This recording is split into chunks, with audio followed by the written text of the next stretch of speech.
пьедестала почета пилота москвича, выступающего под 41-м стартовым номером.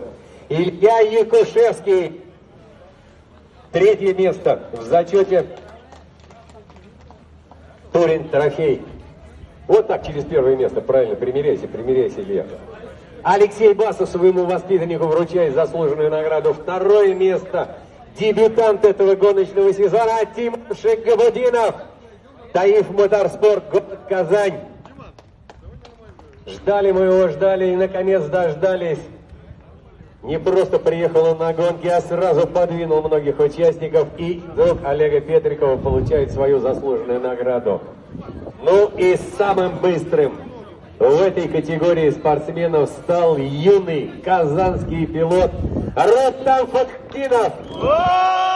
Гоночная команда «Инженер». Алексей Басов, чемпион мира, вручает Рустаму заслуженную награду. Ребята, встаньте все к Рустаму поближе, поплотнее. Сделайте заключительную фотографию 6-го этапа. Огромное спасибо всем спортсменам.